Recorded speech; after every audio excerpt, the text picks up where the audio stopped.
Oh, I should probably open the show notes. That would be helpful. Oh God, this Google Docs is blindingly white. But the first thing in the show notes is Google Docs has a dark mode somewhere. Google Docs dark mode. Where are you? If I was dark mode, where would I hide? Oh, are you looking for it in the web browser? Yeah. You're not going to find it there. What do you mean I'm not going to find it there? Because it doesn't exist yet. You say there's dark mode in Google Docs. It says it right here. On iOS. There is dark mode on iOS. Okay. I'm not 100% sure why they are so slowly rolling this out. But I'll tell you now, Gray, Google Docs in dark mode, it ain't that great. It looks weird. So I'll say it's way better in Docs. In Sheets, it doesn't work so well. The colors are all wrong. Okay. So if you use Google Sheets for anything and you're coloring cells or rows like I do, it just doesn't work when you flick from white to dark. You have to rebuild all the colors again and stick to one or the other. Right. But I think Google is aware of this because they have a per document toggle. That's not a bad idea for a spreadsheet. No, and it works. That's not a bad idea. I now have everything in dark mode, and when I need to see something in light mode, I just turn it on or off again, which at least I have dark mode now. Is an option that is available to me. Mm-hmm. I like looking at Google Docs in dark mode, but I would also really love it on my Mac, because right now on my Mac, I have 5 windows open in front of me. Right. And all but 2 of them are dark. The one that is light is like a light gray, and it's tiny. It's the call recorder window. Right. Which I don't care about. The only one of them which is taking up any significant space is Safari, and it is blindingly white, but full of Google Docs. So, well, here, let me recommend a Safari extension to you. I like Dark Reader for the dark mode. That's what I'm using to force Google Docs to not be bright into my eyeballs. Dark Reader. Is it? How does this work though? Well, I don't like this website. It's weird looking. How does this work? Dark Reader for Safari. What do you mean, how does it work? It makes the page dark. No, but will it do it for every website? So I like Dark Reader for 2 reasons. It does have an individual toggle, so you can say, yes, Google Docs, no, my bank, right? Like that kind of thing. Mm-hmm. So you can uncheck it on your bank website and then it won't ever run. And then what I also really like, which is different from all of the other plugins I've tried, is it has a couple of different modes that it tries to make the page dark. So you know how on some pages, the first guess about how should this page look good in dark mode might not be right. So you can go in and say this mode doesn't work, try the other mode, and then have it remember which darkification works better for which website. So I like it. It gives a couple of options, and it makes Google Docs able to be looked at as well on my screen where everything is dark. And I'm not going to sit here for 2 hours recording a podcast with a white piece of paper in front of me the whole time, blasting into my eyeballs. No way. So Dark Reader is my recommendation. I've tried a bunch of these and I like Dark Reader the best. Well, I mean, I've installed it right now. Okay. But so here's the thing that I want though.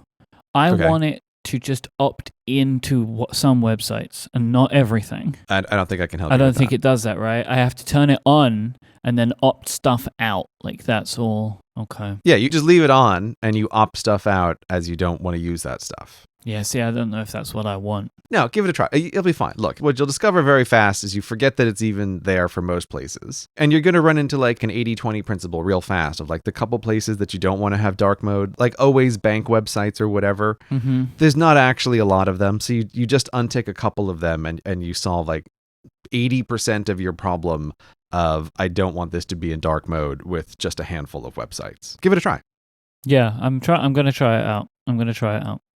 I'm already I'm just flicking between my tabs and I'm seeing some and I'm turning them off for those websites. Okay, I'm happy to try this out for a while. Yeah. But what it has done is made the Google Docs window darker, and I've changed some of the contrast, and I think I'm happy with this. Yeah. We all know light mode's the worst. The dark side is cool and the light side is dumb. Well, let me tell you something that is funny though. both Sheets and Docs, they look exactly color-wise how they look on iOS. So whatever Google is doing is exactly the same as what this developer is doing, which is annoying me even more because it's proving the point that Google didn't really spend a ton of time on this.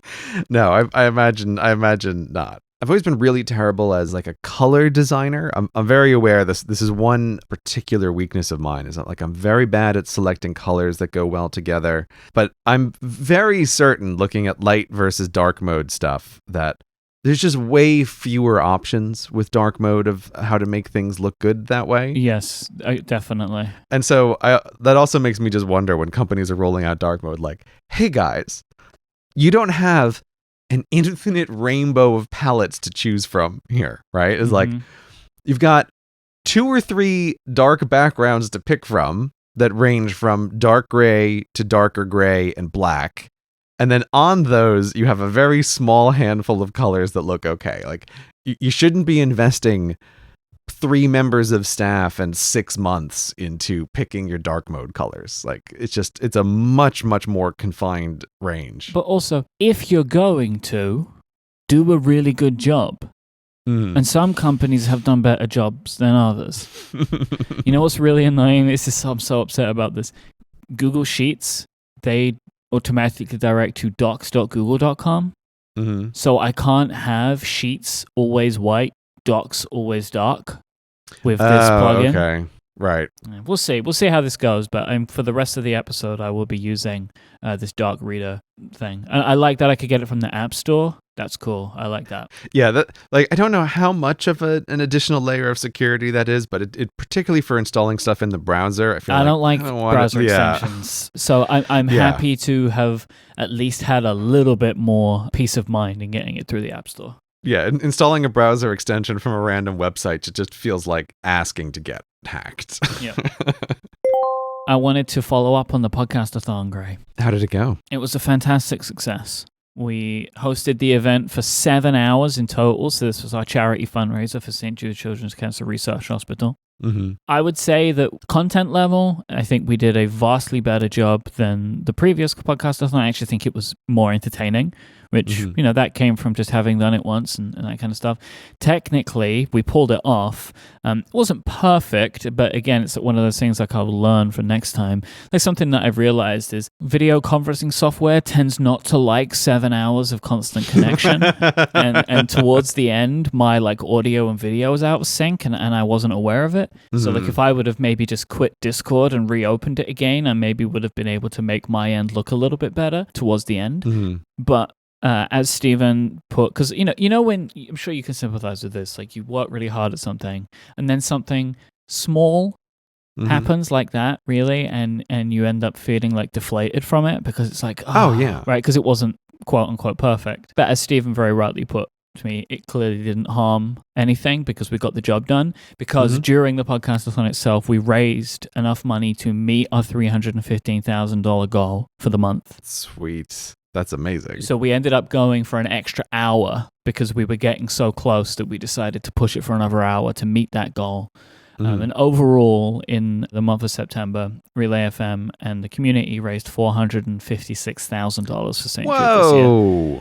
Which is, when I said that then, I got a little shiver in my spine. So yeah, we've absolutely smashed it. And it was such a proud moment to have hit those kinds of figures. So between both years now, we've raised $771,000. So we'll go for $1 million next year, I guess. Total raised over those 3 years. Yeah, so proud of this. We had no idea what it was going to be like going into it. Not just the Podcast-a-thon itself, but the fundraising, right? Because the landscape of the globe is very different to what it was a year before. Yeah. And to see the kind of support that we got for this incredible charity this year was really very, very amazing, very special. If you want to catch the Podcast-a-thon, it's all on YouTube, so you can go and watch it if you want to. I'll put it in the show notes. So, yeah, really, really thrilled. That's an amazing response from everyone. Because I was a little bit worried because of like the global situation this year, and I didn't know what the final number was until now, and $456,000 It's a lot of money, man. Look, you have 100,000 here, 100,000 there. It starts turning into real money real fast. Yep. So yeah, that's incredibly impressive, and I think a lot of people were tuning in for the Balloon Room for sure. Balloon Room was a big success, man. Oh, well, even my own father, who listened to Cortex, was like, Mike's going to be in a balloon room? Where can I see this thing? Yes! I will say, Balloon Room was successful. People liked it. I took a bunch of Instagram stories and put them into a little collection. So I'll put those in the show notes as well, which includes stuff of filling the balloons. And then also my favorite thing, which was popping them. Gray, I had so much fun doing that. It was, I will say, it was like, and this maybe sounds a little dramatic, but it was me. It's like a dream realized to do this because I've wanted to do this for ages, to be in this room, and it was slowly filling up with balloons around me, and I was walking around, and I could hide in them, which was fun. You got a lot of balloons in there. It was I was watching balloons, that, man. and I was like, "This is a bunch of balloons." I think we put 600 or 700 in there. Oof. And we would come back from the video and I'd be hidden and I could just appear from the balloons. But popping them was brilliant. I got a tube that a poster comes in, a poster tube. Yeah. And we just got some electrical tape and stuck some sewing needles on the end of it. So there was just 3 sewing needles poking out. Okay. And I was just running around in there just popping these things. It was fantastic. So yeah, I would say absolute success. Everything went perfectly well. The Balloon Room was better than I thought, and even the cleanup was fun. So, and then along the way, we raised nearly $500,000. So, pretty great. Yeah, that's really amazing. That's really amazing. On the last episode, you put out a quest to the Cortexans.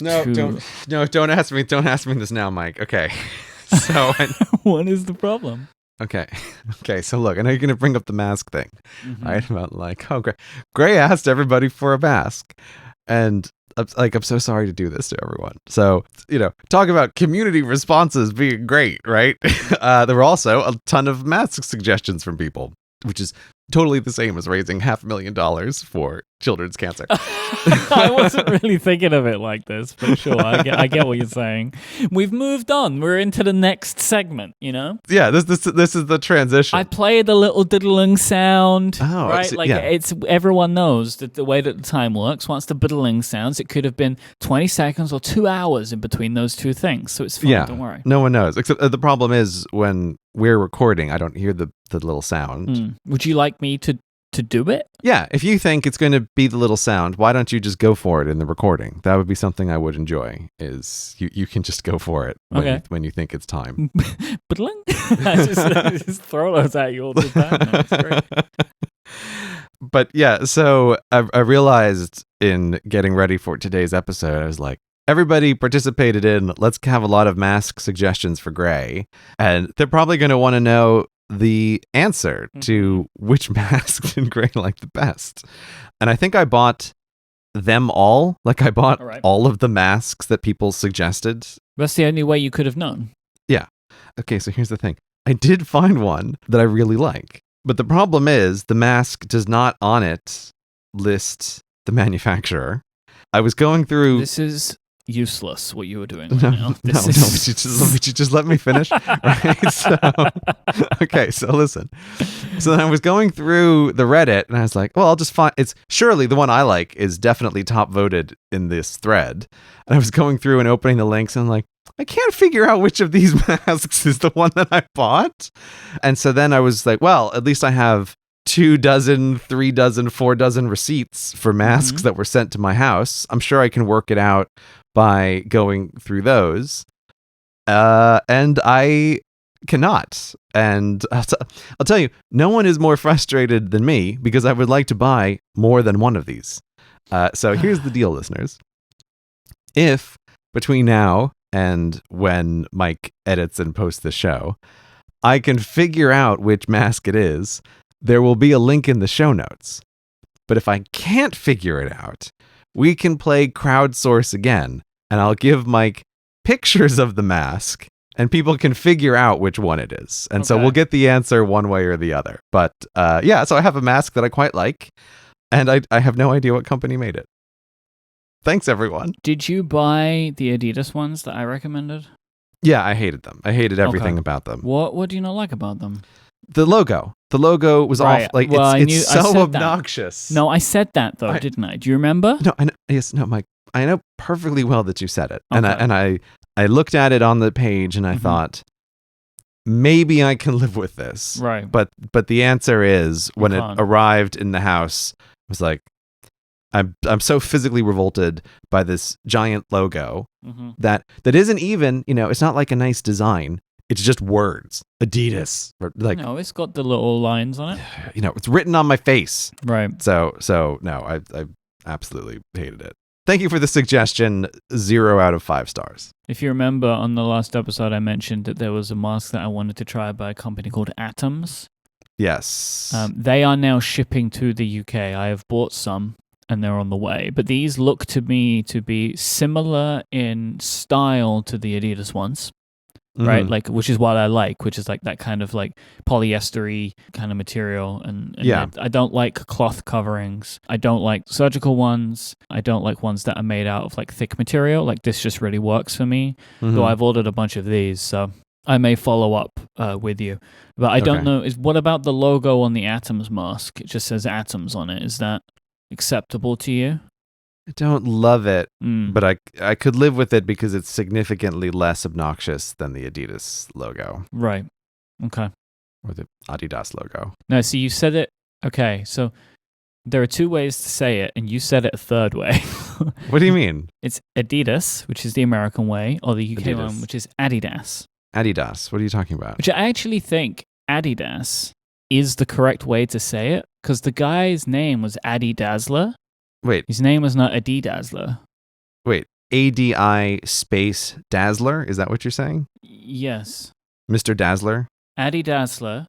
Well, okay, his name was Adolf Dazzler, but Adi for short. Ooh, that's awkward. Adolf is an unpopular name. I mean, he was born in 1900, so he couldn't have known. He was a German cobbler. It's still retroactively awkward, right? Yeah, it's funny that, really, isn't it? It's just like, that's a name that can never be used. Like, who would do that? Who would call their kid Adolf, right? Like, it's just never going to happen. That name is lost to time. It's not many names, I think, that's happened to, but that's definitely one of them. Yeah, for sure. Right? Like, I don't know if I can think of another one. Yeah, well, also because you have the problem, like, Joseph Stalin didn't make Joe go out of style. No, I mean, because also, but which is interesting, right? Because I bet that there were lots of people called Adolf, but they were just maybe in one part of the world. Yeah, right. Where like Joseph sounds like Joseph in many different languages, right? Yeah, but I don't know what like the Anglified name of Adolf is. But like like most names have some kind of like parallel to them, don't they? Yeah. But yeah, anyway, so we don't call him Adolf Dazzler. Let's not focus on that. He was known as Adi Dazzler, and he created the German sportswear company Adidas. Okay. Well, I don't like his name. I don't like his logo. End of story. This episode of Cortex is brought to you by Teamistry, a podcast that tells the stories of teams who work together in new and unexpected ways to achieve remarkable things. Every episode of Teamistry tells a story, and in each story, you'll find practical lessons for your team and your business. On this season, the show travels deep into the underwater caves of northern Thailand to discover how divers, medics, soldiers, and volunteers freed a group of trapped teenagers. You might remember that story, actually. I do. It explains how a world-renowned watch company pitted their 2 factories against each other in an attempt to become the best watchmaker in the world. It can also find out how Iceland went from having one of the highest COVID-19 death rates in Scandinavia to an interesting example of how the virus can be dealt with. You can discover stories that entertain, packed with business cases you can actually use. Season 2 of Teamistry is out now. It's hosted by award-winning documentary filmmaker Gabriella Copperthwaite, the director of Blackfish. I got a sneak preview of Season 2 of Teamistry. The episode that I listened to was all about an application called Wildbook, which helps conservators and researchers keep track of wild animals like whale sharks and zebras via an AI analysis of imagery. Super fascinating stuff that is helping with conservation efforts and understanding the world around us that little bit better. A project like this was a huge undertaking involving many, many people.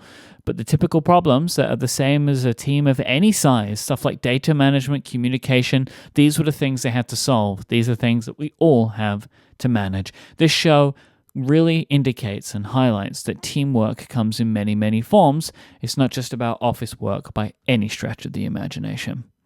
Search for Teamistry anywhere that you listen to podcasts, so you can find a link in the show notes. Our thanks to Teamistry for their support of this show and Relay FM. CortexMerch.com. CortexMerch.com. So we've mentioned this in the past, but we're working hard on a new version of the Theme System Journal, and we have some of the original journal in stock right now at CortexMerch.com.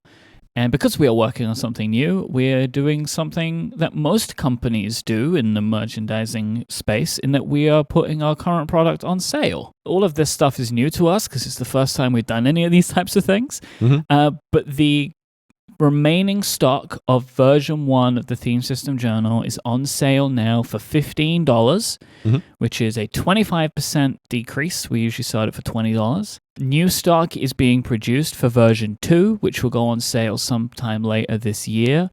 It is worth noting version 2 will be higher priced than version 1 because of some of the changes that we're making to the notebook and how it's made. So $15 for a Theme System Journal is an absolute bargain. And it is worth remembering, I will say it here again, so if you do buy one of these, the layout and the system in the journal is not changing. So like the way that the journal is actually put together and the system itself isn't changing between version 1 and version 2. There's just some tweaks we're making to how the stuff is put together, the product that we're using, and there's a couple of little fun features that we're putting in. But if you buy version 1, it's not like you're going to be using version 1 of the system, if that makes sense. Right. Yeah, we haven't invented a new theme system for the new journal. It's the same theme system. It's still the same basic idea of what's happening. Yeah, there's just some visual tweaks, really, and then a couple of extra little features. But yeah, so if you have a journal, or you want a journal, or you've been interested to try it out, you can now get one for $15. And I will remain.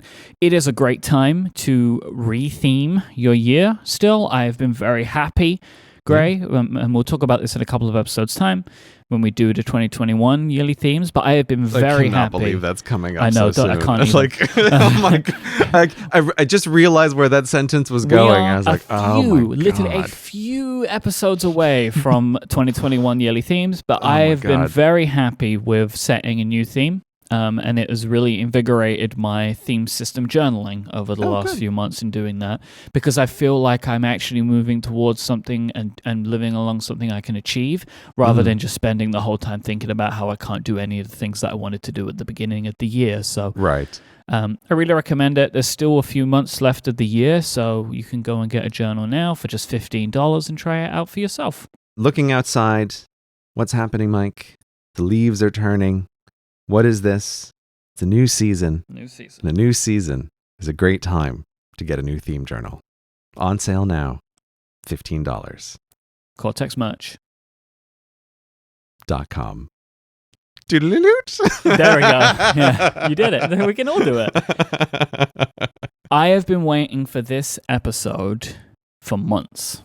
And I have been so excited over the last couple of days that we can share our iOS 14 home screens.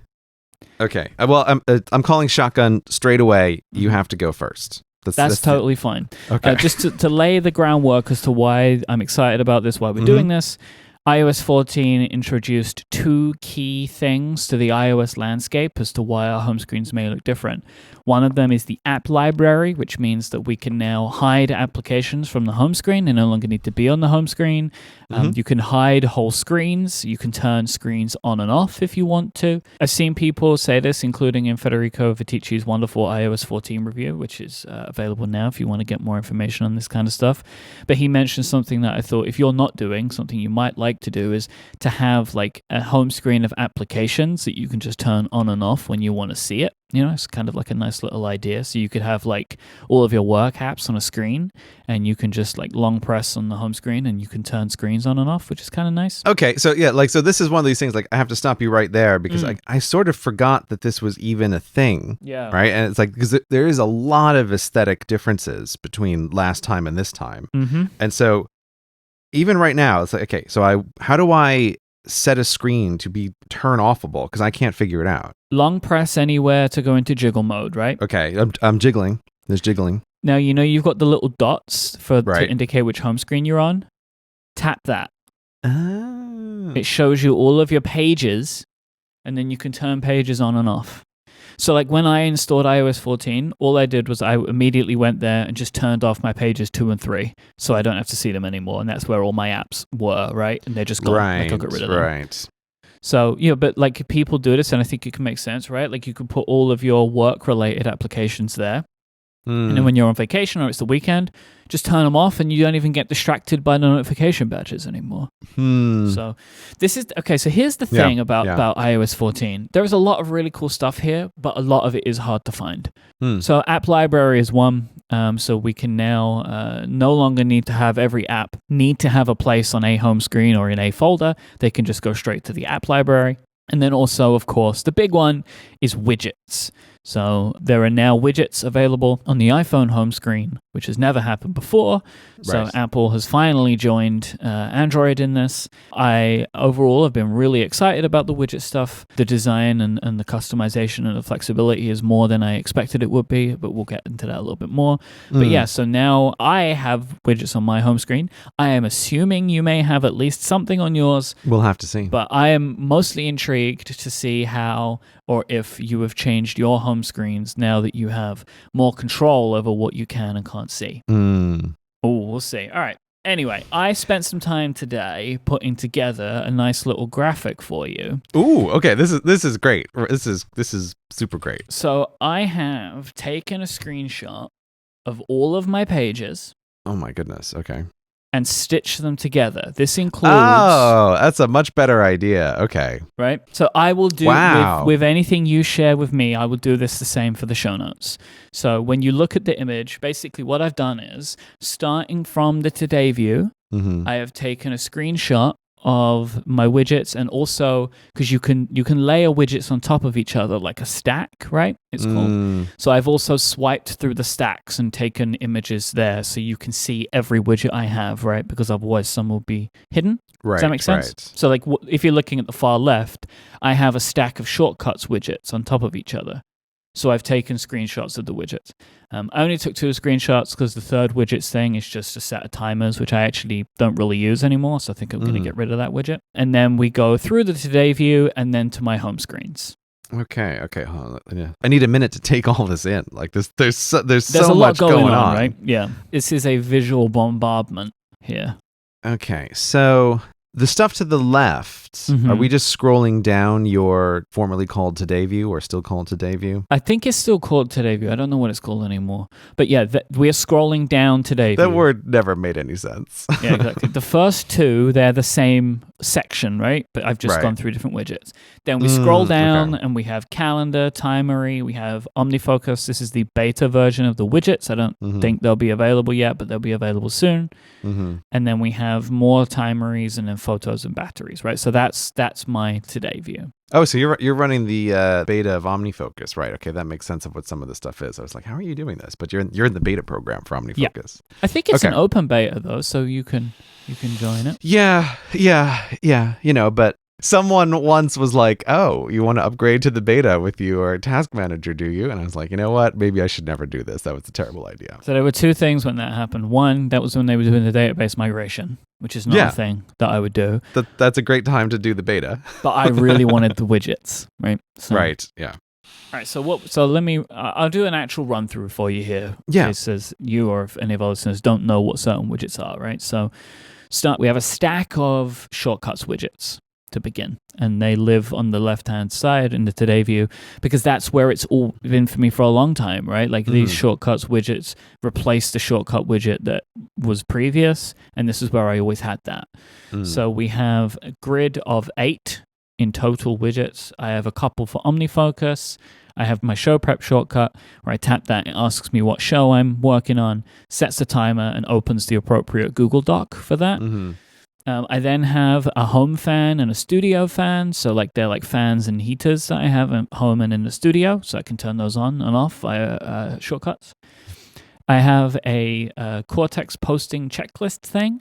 So more text listeners will know about this. I spoke about this a couple of episodes ago where I reworked some automation that I had using drafts and things for a checklist that I produce whenever I publish an episode of Cortex. So that lives there. And then also something boring, CPM calculator. CPM is an advertising metric for how much you charge, and I just have a calculator for it because I can never remember the calculation. So I built a shortcut to do it for me. Then underneath that, right, so we have to look on the right image now, so it gets a little confusing for what's underneath that in that stack. These are my time tracking related shortcuts. Right. So I have start any timer, so that I just tap that and it will give me a list of all of my timers. I can tap it and it just begins. Right. Doesn't need to open any application. That's the one thing that Shortcuts has. Every other widget opens an app, but the Shortcuts widget doesn't need to open the app. Recording and editing is another one where when I tap that shortcut, it asks me, are you recording or editing right now? And if I say recording, it sets a timer based on what's in my calendar. So I like that one. Yeah, I always think that is one of my favorite like little clever automation things that you've ever mentioned. Like it never would have crossed my mind. It was like, oh, of course, you already have this data somewhere. Like I love that as a shortcut. You have to name things particularly, right? Oh, of course, yeah. But if you do that, and honestly, I actually didn't have to change anything, but I just have to be careful stuff I add in the future. Plus track time is one that I use all the time, which is if I've forgotten to set a timer for the work that I'm doing, I can hit that and it will say how many minutes and then which thing do you want to assign it to. So I like that. Update tag will just update the current time tracker with a different tag. And then I have stop timer and open timery. So they're my time tracking shortcuts. I use those less and less now because of the timery widget. There are many different timery widgets, and that's the one that's sitting underneath, and it's showing I was preparing for Cortex whilst putting this stuff together, obviously. Right. So the timery widget is better and worse in different ways. It's not through fault of the developer. Like one of the things with widgets in iOS 14 is they cannot be interactive unless it's a shortcuts widget. It's the only one that can be interactive. So the old timery widget used to have a bunch of buttons and you tap them and it would start and stop timers, right? And never need to open the app. That isn't the case anymore, but I've gotten really used to having the added utility of, so I have that like the current running timer there and I can tap that and it gives me a lot of different options, right, when you're actually opening the application. So I've gotten used to it. And plus, there are some other timery widgets that I have which didn't exist before or couldn't have existed before. And overall, for me, it's kind of like made up the whole package to make it worth it. Fantastical underneath. So this is the big Fantastical widget. So I've got the date and a calendar, and then showing me what's on my calendar for the day. Oh, your heat map of calendar busyness makes me feel physically ill just looking at it. I thought you wouldn't like that. I mean, yeah. That's a fantastic feature. It's a cool feature, yeah. I remember turning it on once and being like, oh, of course, this makes no sense for me at all, because almost every one of my days is like, there's nothing scheduled for today, and there's just like a couple of things. But I think that's a really, really nice feature, and in a widget, that's a great way to like, oh, let me have a quick look at my calendar. Yeah, that's the idea of information being glanceable is a perfect thing. At first, I didn't like it. Because it's quite visually busy, but I kind of left it on for a bit and I've grown to enjoy it. And it's basically, when you look at the image, it starts off with like nothing to yellow to orange, and it's basically like a traffic light system of how busy your day is, and the deeper the color, the more events you have on the calendar. So it's just an easy way, like at a glance, to see like when am I busy, when am I not busy. Then I have underneath that, so we're on to the third image in this panel now, right? This is a timery widget showing what I have tracked for the day. Then we have one of the OmniFocus widgets underneath, which is showing me kind of my forecast over the next few days. And then it also has a list of stuff that's due today. As someone who's in the OmniFocus beta, I just have to ask now, like the forecast view was interesting. I presume that you can just set a custom perspective for one of those instead, like that's an option on the widgets. They have a separate set of widgets in the current beta. It could all change, that are called perspective widgets. And I don't believe they show the forecast, but you can just get a list of all tasks in a perspective. Yeah, great. That's what I'm looking for. Like I specifically don't want the forecast, but I was like, oh, I hope that forecast isn't attached to everything. So that's why I had to know. I had to interrupt you there for my own selfish reasons. Then I have underneath that another timery widget. This is also something I like. You can have multiple widgets with multiple different information types. And at a request that I made, the developer of Timery, Joe, allowed for me to selectively change the theme. I think all widgets should have this. Widgets have dark and light themes to them. If a lot of developers have actually worked to create lots of different color options, and I love that, so I can choose what I want the colors to be. But other than that, they will all pretty much have dark and light themes to them. Yeah. I want the developer to allow me to choose if I want the widget to have a light or a dark theme and not just take it by what's on the system. And because that's what I wanted here. Like I have two widgets that look very similar. They're just graphs, right? But I know the light one means today and the dark one means this week. Yeah. What I also love is with these timery widgets, you can make lots of choices. So this is just showing me podcast related stuff, what I've tracked in a week. Okay, that's show. what this is. Right. So this is a combination of prep, recording, and editing with just show tags in them. Busy week for upgrade this week. Why was that, Myke? Yeah. Apple event again. So upgrade and connected, actually. That's more than I would usually spend. Oh yeah, connected's right behind it. Yeah, in a week. But 5 hours for each of those. It's basically a full-on work day, nearly for each show. But that's kind of how it goes. Then I have the photos widget. The photos widget is an absolute joy. This is the Apple's Photos widget, and it surfaces just photos from your library. And every day I get something where I'm like, oh, look at that, or hey, that happened, or I like that widget a lot. Shortcuts and photos are the only Apple widgets that I'm using. Then I had the batteries widget, which I always forget exists, but it's there. So now we move on to my actual home screen. Question one is, why do you have the Fantastical widget duplicated? Like you have it on the Today view and you have it on your home screen. Why? Well, I don't very frequently look in my Today view. Right, so really the Today view serves to get to my shortcuts and also Timery. But if I want to, like if I'm purposefully thinking, oh hey, I want to just get a quick glance at stuff, I could look at the calendar widget there. Really, the top two widgets in Today view, past that, I don't really look at them very often. They're just like, here's a bunch of data in case I want it. Right, okay, that makes sense. But if I want to see my calendar, I want it on my home screen. Okay, and so you just have it in a stack with the weather so you can flip to it if it's not already presented to you. Yeah, I have Fantastical and Carrot Weather in the top slot. They're both medium-sized widgets. And I have this one doing the auto-rotating that Apple does. And most of the time, I feel like I see what I want, but it's because I only have the two widgets there, it's really easy to flick between the two of them. What I've been able to do with these two, and this is like a thing that I've been trying out, is now I no longer have Fantastical and Carrot's apps on my home screen. Right, yeah. Because, you don't need Because them. when I want to get to them, I just tap the widget and it opens the app. Took a little bit of getting used to that, but now I'm pretty used to it after like a couple of weeks of doing this. And I would say Fantastical and Carrot Weather, they're like my favorite. You know, I really love Timery's widgets too, but like the widgets that I'm using, they're the ones that have stand the test of time, but the Fantastical and Carrot ones are excellent. I think probably my favorite widget is the Carrot Weather widget, because this one widget, I use the forecast widget, and it's just fantastic because it shows different types of data at different times. So like in the morning, I get and in the early afternoon, I get a daily by hour forecast, right? Of what the rest of the day is going to be like. In the evening, it changes to a weekly forecast. So I can see what's coming up over the next few days. because in the evening I don't really need to know the hour by hour, right?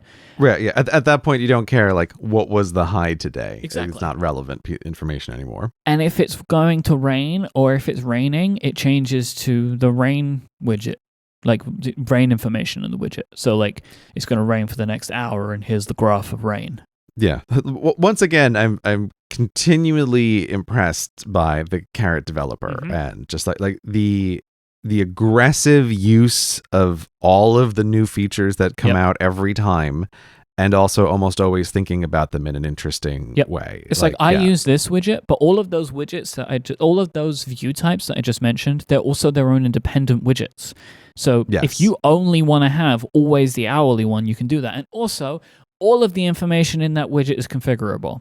So I said I want the high and low, the precipitation, and the UV index, and I also want the temperatures and feels like, because it's the only temperature that matters. It's the only temperature that matters. Yep. And you can do all of that. And so the Carrot weather widget is just stupendous. Like, it's absolutely stupendous.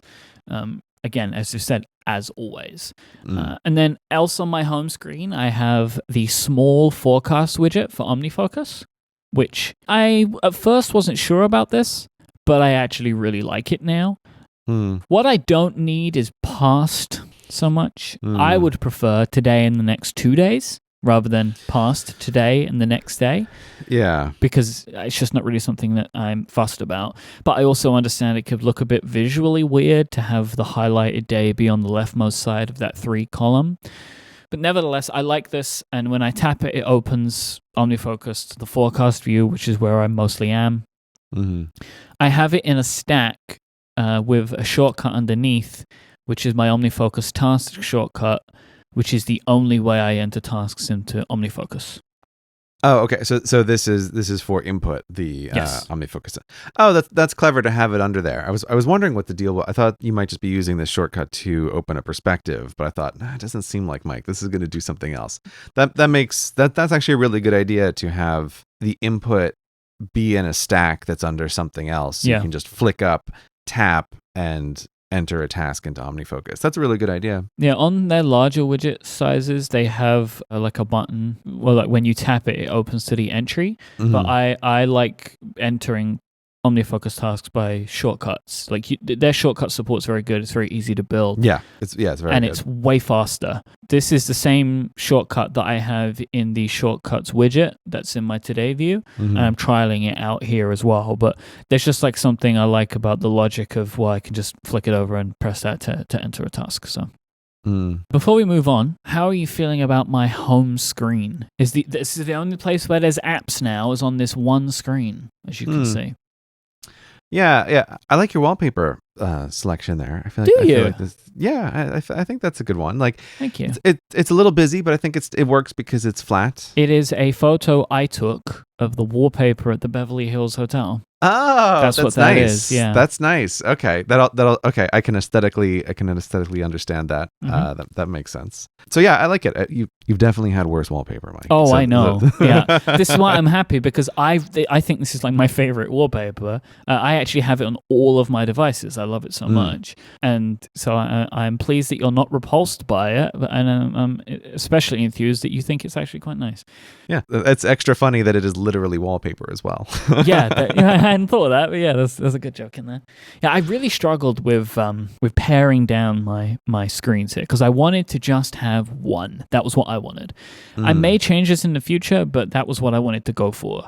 And I had to like sacrifice a couple of applications so I could fit that 2x2 widget in there, because I was able to free up some space because there was some apps that I didn't need anymore. But like, it was really a thing of trying to work it out. Like, I never had the clock on my main home screen.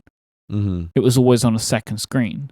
But of applications that I am opening and closing every day, the clock is one of them, because I turn on and off alarms. I don't have the same alarm every day. I selectively turn on alarms depending on when I want to wake up the next day.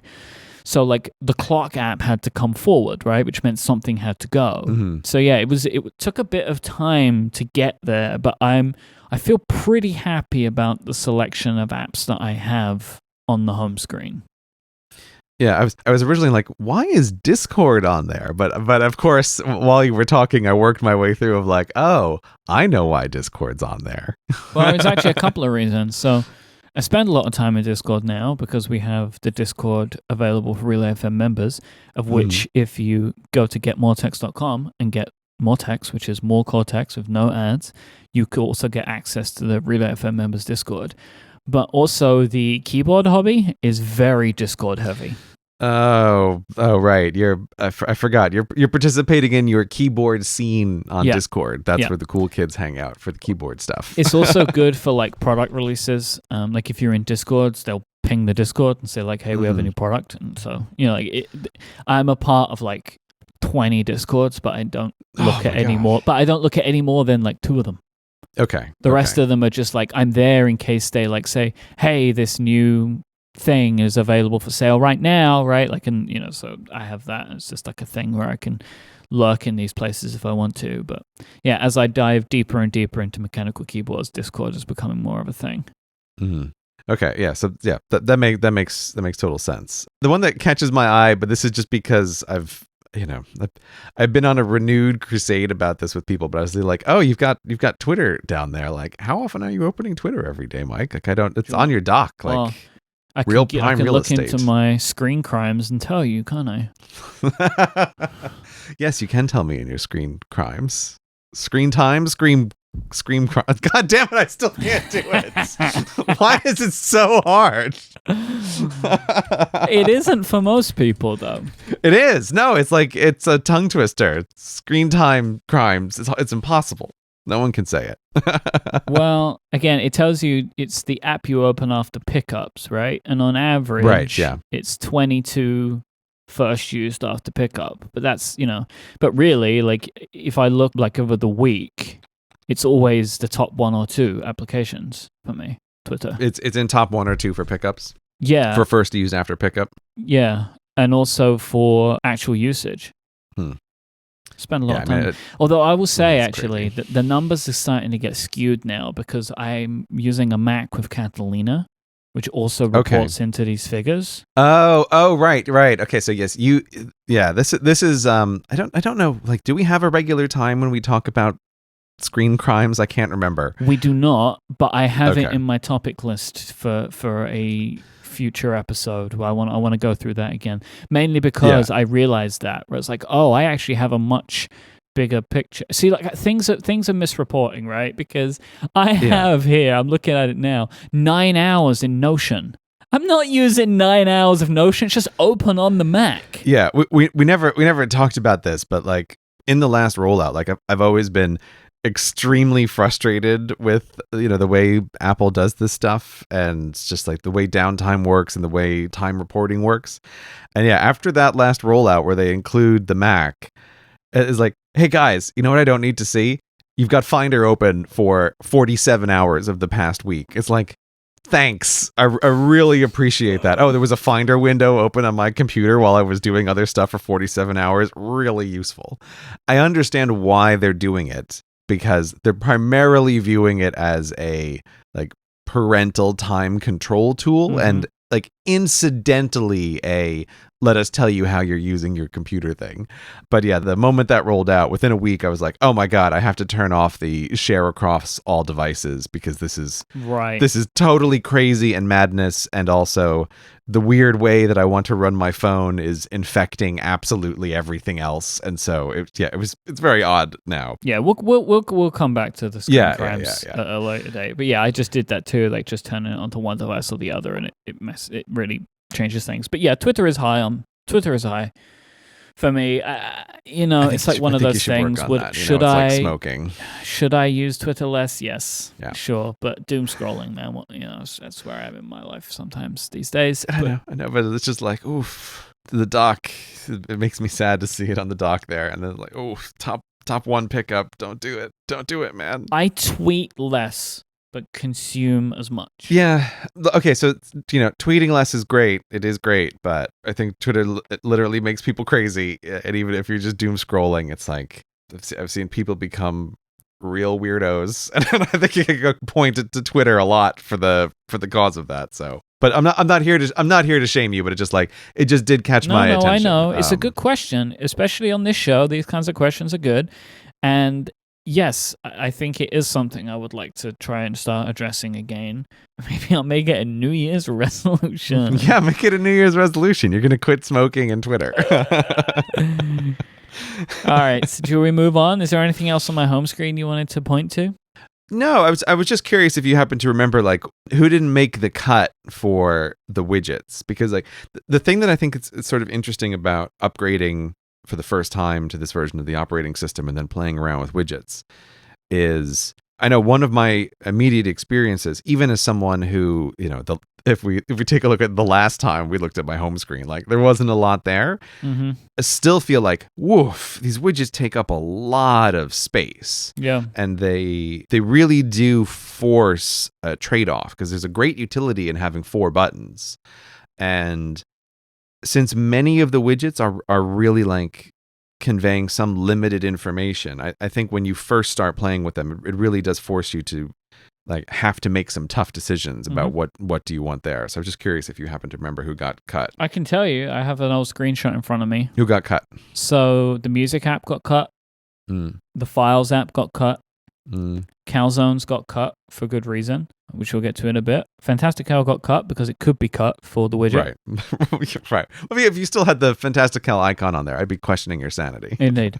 The Canary app got cut. I just rely on notifications. This is my home security camera thing. Right. Okay. Carrot got cut. Narwhal, Reddit client that I use. Airtable, Pipedrive, but those weren't really being used very much. Right. Shortcuts, Timery. Okay. All right. That makes sense. There were a couple of applications on here that I was using to fill out my home screen because I couldn't work out what to replace them with, right? Right, of course. And then there was some that I got to get rid of because of the fact that I was adding their widgets. So, and you haven't gone the cool kid route of redoing all of your home screen icons with shortcuts. No.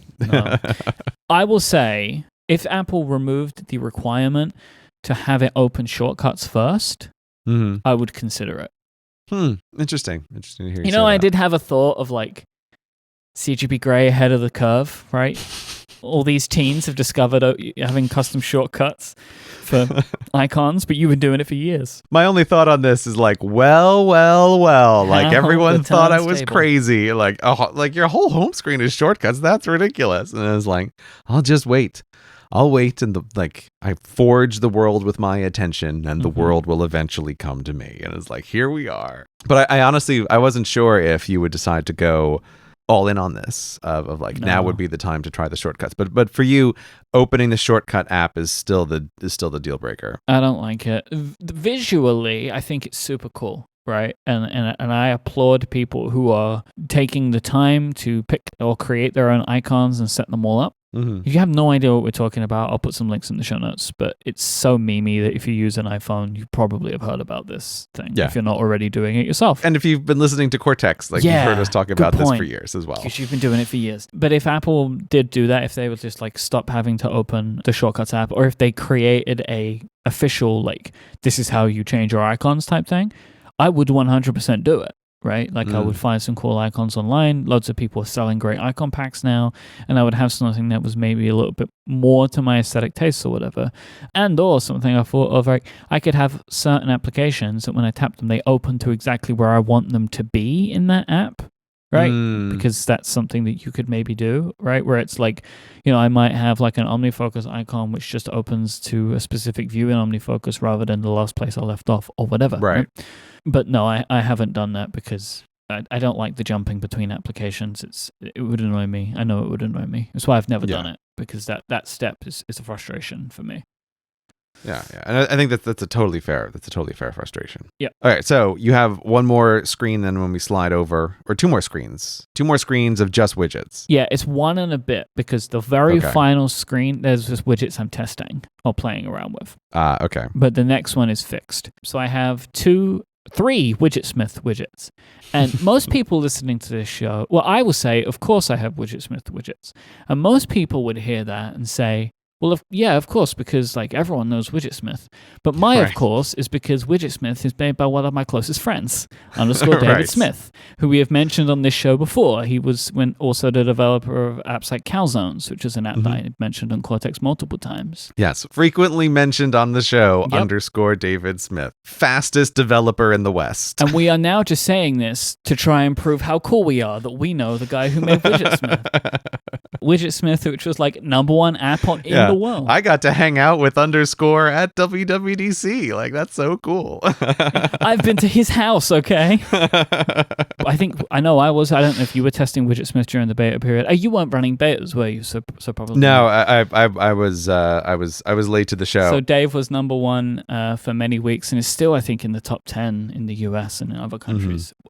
It really was. It was just the app, right? Like, it was just the app. It's what you downloaded, right? Like, I know I was thinking about it as I joked with him about it, but I genuinely believe it's true. Like, there were people updating their iPhone to get Widget Smith, right? Like, that was like a real thing, which is an absolutely wild notion. He was basically the emoji of this release. But I was using 2 Widget Smith widgets before it went wild, which was the time one. So this just shows me all the times in the time zones that I need to know about. And the steps widget. So it shows how many steps I'm doing on a daily basis. And then after Widget Smith exploded, I was like, oh, it does actually have all these other types of widgets and customization options that I never would have thought to look at. And that was the whole funny thing about this of I think everyone that I knew that was testing the app, we were all just thinking like, what is the best utility I can get out of this application? When the rest of the world was like, how can I use this application to customize my home screen? Right. So after that was when I was like, why don't I actually try and theme these widgets to my background? Which I did. Yeah, it looks nice. It looks really nice. Right? And I am very happy with that, actually. They were just black before. And I was like, no, I can make them look good. And then also I use the Photos widget. One of the widgets that Widget Smith has is it can look in an album. And I have an album of photos, which I think is hilarious and adorable. I call it the Close-Up album, and it's a selection of pictures that I take of Adina uncomfortably close to her face. Okay. Which I just think is hilarious. So I just have these like large selection of images where it's just too close. And I think that's so funny. And I have these images going over time. So it just pulls different ones there for me. And some of them are hilarious and some of them are adorable, and I like that a lot. And then I also have another one of the Photos widgets there. So it's just the same one. It's like a smaller version of Apple's Photos widget. Right. And then on the very final screen, there's another Widget Smith widget, which I'm testing because Dave is working on analog clock stuff. So I was testing one for him to make sure it looked okay. And then the 2 at the top are like a trend of widgets that I've seen, which I really like, which are brilliant and hilarious. So one on the right is called Sticky Widgets, and it is a widget version of the Stickies app on the Mac. Okay. So you can tap on that, type whatever you want in there, and it's just like a sticky note that lives on your home screen, and you can customize it. You can have as many of them as you want. It's kind of like brilliant and hilarious at the same time. And then Scribblet is something similar, which is it uses the pencil kit stuff. So you can draw with your finger over an Apple Pencil on the iPad and bring it over to the iPhone. And you can also bring up images and doodle on images. So they're just like 2 widget types of like, if you wanted to keep basic information on your home screen. So I liked both of those, and I've been kind of like playing around and testing them out. So that is my iOS 14 home screen selection, Gray. I mean, there's a lot going on. I mean, even with just there's 8 screenshots in front of me to survey. But I mean, I got to say, I think this is I would rank this as one of your maybe the best looking of your home screens in the years that we've known each other. I'm happy with it. I like the aesthetics of it. I'm very happy with it. I like that I only have one screen that I have to focus on, and then every other screen is just superfluous now, and then the rest of it is just searches. I don't use the app library very much. In the initial betas, I did, because the app library was my second screen. I didn't have a second screen, so I was using it all the time. But the fact that I have to swipe like 3 times to get to it means I'm not using it very much. Yeah. What I would really like instead is a swipe up on the home screen to bring up the app library, just like on Android. That's what I would like. Oh, that's interesting. Yeah, I guess swipe up doesn't do anything on the home screen, does No. it? I think that gesture is free. You know, like right at the very bottom, that's how you get to like the home or multitasking yeah, or yeah, whatever. yeah. But in the same way that you pull down to go to search, I would like to pull up, right, to bring up the app library. That's what I would like. Huh, you found you use it that much. Okay, that's I interesting. would use it that much if it was there. Because when I only had the one screen, I was, reflexively would swipe to the right to go to more applications, but I didn't have the home screens there, right? But then I would go to the app library, and I found that the sorting was pretty good, or if not, I could just search right from that screen. But yeah, I was using it, but now I'm not because it takes so many swipes to get over there. But I would use it more if it was more readily available to me. So how are you thinking about widgets in this widget world? So I think I mentioned on this show when we were talking about this after WWDC that my hope, my best case scenario with widgets is that whilst we would lose functionality in interactivity, that we would gain in some way, right? That like, yes, we've lost something in having widgets being able to do things inside of applications, but we will make a gain. And I think overall that the availability of widgets, the type of information and the applications that they're connected to vastly outweighs any downsides. Because my phone now gives me all of this information. To some extent, my iPad, but Apple really need to, with iOS 15, find a way to make this work, to put widgets on the home screen. Because then, like, shit is popping off at that point. My iPad is going to be incredible with all this information, right? It will be like command center. It'll be amazing. Yeah. And for sure, if Apple had known how big of a deal widgets were going to be, they would not have like quarantined off they the would have put the widgets work on in the iPad. Yeah, like they would have done it if they would have known. Because I believe this is just a case of like priorities or whatever. There is no reason to do it other than the fact that they didn't do it. Every reason Apple has given is just like, that's marketing speak, right? Like, Dudes, widgets are so popular, you will sell iPads because people want more widgets. Yeah. Like they have to do it. Basically, what Widget Smith did, which it was Widget Smith that did it, right, has made widgets more popular than anybody ever would have expected them to be, without a shadow of a doubt, right? And now I think people are more willing to try out widgets from other applications that they use because, hey, they're already used to adding widgets. So, but what I like about them is that I'm getting this information. I have the weather and my calendar available to me all the time. Yeah. I'm on my home screen a lot, right? And so that information is there and it's readily available to me. And I really like having even just those two things. If I had nothing else, I would be happy to have that information because it's information I frequently want, frequently need, and now I have it there. Like I'm more aware of when it's going to rain because the Carrot Weather widget is telling me, right, when I'm looking at my home screen. That is useful information. Having the Photos widgets brings a smile to my face more in the day than before because I see these little memories. It's like, oh, that was nice, right? And so I have that for me there.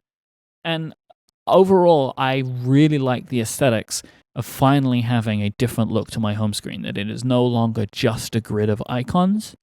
Super good. So I'm very pleased with what has happened so far, even though really, like widgets haven't been available for very long and more applications that I use are adding them over time. So yeah, I think it's really great. And we all thought Apple would do more in year 2 of widgets, maybe to make them more interactive or whatever. Whatever they end up doing, they're going to do more of it because widgets have been an absolute unmitigated success for them. Yeah. I think like for sure there's been a lot of meetings at Apple about like, so widgets. Yeah. What's the widget roadmap? And whatever it was, compress it. Compress it by a quarter. Yeah, we now have the widgets team. You know what? I wouldn't be the least bit surprised that if there's a dedicated widgets team in a way that there wasn't before. I'm sure there's at least a cross-department working group, Gray. I'm sure they've got something going on.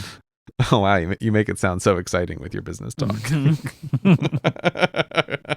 Cross-department working group. Oh, boy. I did choose particularly the worst sounding, least sexy name for this, but probably what is the most likely of what is actually occurring here. This episode of Cortex is brought to you by ExpressVPN. There are tons of VPN providers out there. I bet you've heard a few of them, and some of you may have even used a VPN before. But there's a reason I use ExpressVPN and why we have them as a sponsor on this show. It's because they're that good.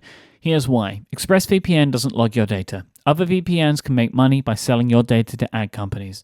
ExpressVPN developed a technology called Trusted Server that actually makes it impossible for their servers to log any of your information because all of the data is stored in RAM. Second is speed. Many VPNs slow your connection down or make your device sluggish. I've been using ExpressVPN for ages now, and every time I use it, my internet speeds are blazing fast, even when I connect to servers thousands of miles away, still letting me stream HD quality videos with no buffering, no lag. The last thing that really sets ExpressVPN apart from other VPNs is how easy it is to use. You don't have to import or program anything. You just fire up their app, click a button to connect. It's so easy, I bet your grandparents could use it. And it's not just me that says this. Wired, The Verge, CNET, so many other tech sites rate ExpressVPN the #1 VPN in the world. What I love about ExpressVPN is whenever I need it, it's right there. It's on all of my devices. As I said, it's so easy to connect. I can make sure I have that protection whenever I want it, and I would never even know it was on because it moves so fast. Everything is super great. Protect yourself with the VPN that I use and trust. Go to expressvpn.com/cortex today, and you get an extra 3 months free on a 1-year package. That's expressvpn.com/Cortex. Go there right now. Check it out. That's expressvpn.com/Cortex to learn more. Our thanks to ExpressVPN for their support of this show and Relay FM. So come on then. Okay, let me show you my home screen. Okay. So I can see... Oh, is this the home screen? Yeah, this is the home screen. What did you think I sent you? I thought it was the Today view. No, I have the Today view. I can send you the Today view. Yeah, I want all of them. Okay. Right? Because I need to be able to view them the way that I sent them. Right. No, I understand what you want. Those are the only two screens. Well, there's another screen because I can see. Yeah, I know there's a dot, but the dot has just been where I've been like a place to put widgets that I want to try, but there's nothing really on that screen. It's just like, so I don't mess up the home screen. These are the only two actual screens, which is my home screen and the Today view. And these are the widgets that I'm currently running on those. I will say, yeah, by and large, this is exactly what I was expecting. Okay. You were expecting a 100% widgety world? I was expecting no apps on your home screen. Mm-hmm. And that's what we've got. But we have 4 widgets. The reason it surprised me was just because it's like the batteries widget. I'm surprised that's on your home screen. Yeah. That's why I, for some reason, just immediately assumed that it was the Today view.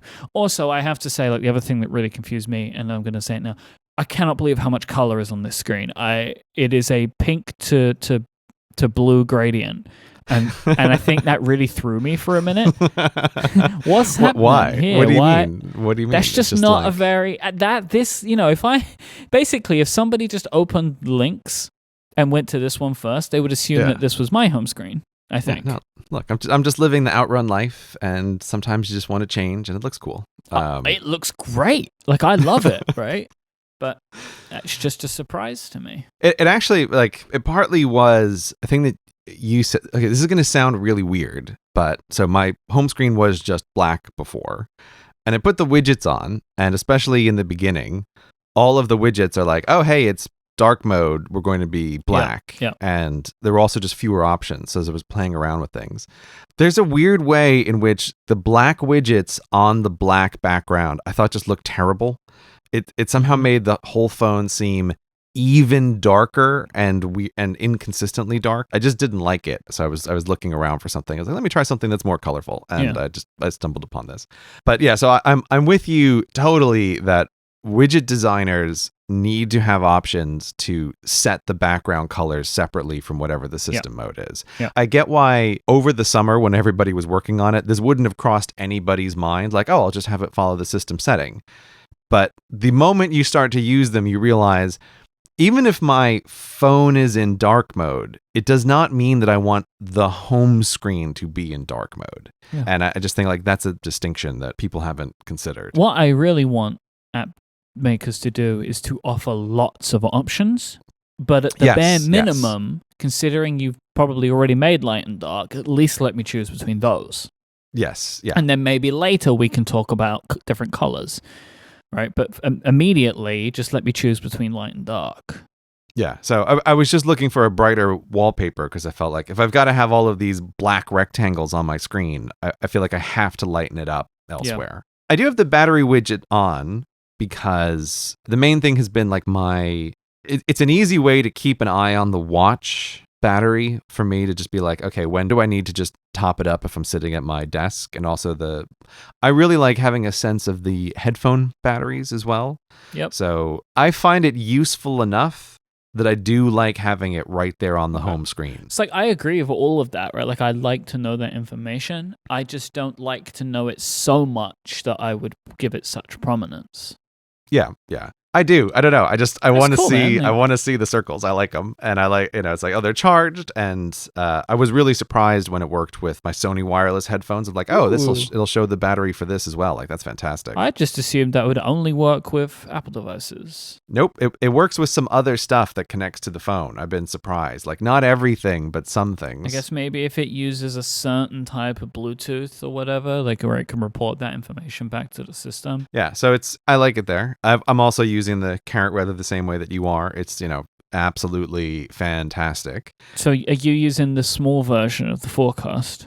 Yes, I'm using the small version of the forecast there. And again, Carrot, I can never be more impressed, but they do just such a good job of figuring out like when to flip over into a different mode. I really like that. Like I've said this before, I'll say it again. I mean, we've lauded them with enough praise in this episode, but I'm going to do it again. I genuinely think it's one of the very best iOS apps ever made. And like it is in a very small category of apps that I would consider in that.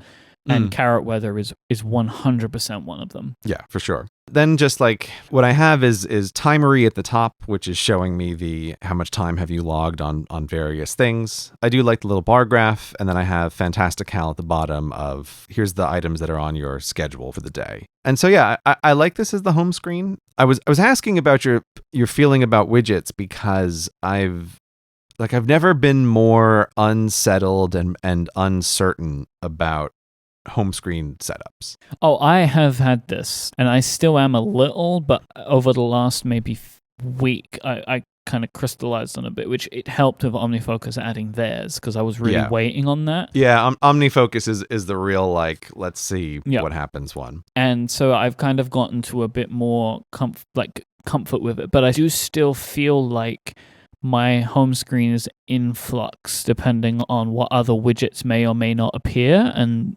what. So like there is definitely this feeling of unease with it, but where I am with it right now, I like it a lot. But I can certainly understand it, especially because of the route that you have taken on the home screen here of just like no apps for widgets.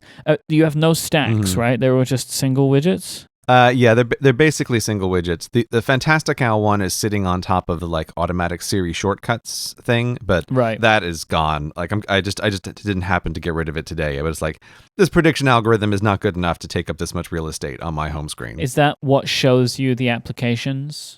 Right, it's like that's like the 8 grid of apps, 2x4 of apps. No. It's the Siri suggestion one. Oh, it's their version of like what does it think you want to do, and it tries to automatically recommend either your shortcuts or anything in the whole system that plugs into shortcuts. And my experience is like your guessing is too terrible on this. Like it's not good enough. Whatever system Apple uses for this is really good at guessing what app I want when I go to the search field, but terrible at anything else. Yeah, that's why I was shocked at how bad it was, and I kept thinking like, oh, it must just need some time to calibrate. But it's like, no, it doesn't. It's not doing well here, and I cannot understand how it can do so well at guessing apps and so poorly at shortcuts. Especially because like just mentally running it through, it's like, oh, hey guys, guess what? It's 6:30 in the morning. I'm going to run a timer. I've just finished my boot up timer. Guess what timer it's going to be? Like, it's going to be the starting writing timer, like it is every time at this time. Like, how can you not know that? It's been 2 weeks of doing this every day. And they're like, would you like to check the weather now? Like, no, I fucking wouldn't. Carrot is right above you, you morons. Like, why would I check the weather? So anyway, yes, there's technically a stack, but no, there isn't really. Right. I'm surprised that you are still using the folders there at the bottom. Okay, yeah. So, all right. So the folders at the bottom were my like, what's going to happen here? And so I used to have 4 folders, and the way that I'm using the folders is actually just I would like to have all of the badges for certain kinds of things like a grouping, in one spot. Yeah. It's a grouping, right? So the one that had to go was I had a generic other grouping, and I was like, well, I really want at least one shortcut that I can always just hit on the home screen, which is my generic shortcut to like launch every other shortcut, menu system that I built for myself. So I can just go like tap, tap, enter to OmniFocus, or tap, tap, tap, invoke a template for all the actions for the next Cortex, like whatever. So like that little rocket ship launcher there is my like, you can pry that out of my cold dead hands. Like I will never give that up. But it meant I only have 4 slots on the bottom, so I had to get rid of one of the folders. But the other 3 folders are like, the first one on the left is basically OmniFocus and reminders, like it's all of the task notifications. The second one is mostly iMessage, it's like social notifications. And then the third one is like Slack messages and a couple of other like important work related messages. So those are the way I'm like grouping things together into those 3. So they're not really folders. It's just like, how can I collect these things together? And then everything else, like whoosh, away into the app library you go. And I never look at it. Like I just never, ever look at the app library. I do everything from searching. I don't love it. Like the asymmetry sort of bothers me that it's like 3 folders and the launcher, but there's no way around it. Like I can't make it look better. I don't want to compress 2 of those categories into one. Like I could compress maybe like work and tasks or social and work into one and then put the rocket launcher in the center and it would look significantly better. But I don't think I can genuinely do that because I wouldn't like the ambiguity in what the tasks are. It's that little notifications trick, which is a thing that you stumbled upon for yourself and are now kind of boxed into it because there's no way to replicate that any other way. Like this idea of like multiple applications can have the notifications, but they get bundled together and shown to you as a group on the folder. Yeah. So the only way to do it is to collapse 3 down into 2, and I just don't like there's no version of those combinations, which is great. Like social and work would be the best, but it's, it's still not fantastic because like there's a big distinction between, there's a message on Slack I should look at and like there's a text from my wife. Like I don't really want to combine those 2 into one little area and then be like, oh, I wonder which one it is. Part of the whole point is like, I don't have to wonder what the notifications are. But yeah, so I feel very in flux about this design. Overall, I'm very happy with widgets. I think perhaps my main frustration, and I don't know if this is related to like the tools developers have or whatever, but I feel like a lot of the widgets, they take up a lot of space and their information density is very low. And so lots of the widgets, I feel like, come on, you could put more on here. Like even the timery widget up at the top, like, okay, I don't really care about the total tracked time. Like you could show me the total track time and you could fit in what's the current running timer. Like almost all of the widgets, I feel like you could squeeze something else here. Like the Fantastical one at the bottom, you can see like this basically is half of it is totally wasted space. Like there's nothing that's being used there. I just find that as a recurring frustration with a lot of the widget design, but I have a suspicion that maybe it's to do with the tools Apple has given developers, but I just don't know. But I think overall it's definitely a net win. And then right now the today view exists almost entirely as like a legacy tool at this point. Yeah, because the old widgets can be there. Yeah, the old widgets can be there. What's keeping you on calzones? The thing that is keeping me on calzones is that it did not occur to me until you showed me your home screen that I could reproduce this in Widget Smith, which I just totally will do. Cool. So I was like... That's what I was double checking. There's no particular reason. It didn't cross my mind that I could do it that way. And you don't even have to have the guilt of leaving behind an app that your friend made, because your friend made the other app. That's exactly it, right? There's this other thing of like, oh, if you're showing off your home screens, there's also a big difference of like, and I'm not using Underscores app anymore, right? But it's like, oh no, that's fine. I don't have this problem this time. Like I'm keeping the same one. And now you get to use like Underscore's favorite child, right? Yes, exactly. So calzones, I'll switch over. OmniFocus is also there because I'm not on the OmniFocus beta, so I wanted that there. The only thing though that I do wonder is on the Today view, I do use this widget to tap, like to check off OmniFocus options quite a lot. You're not going to have that option anymore.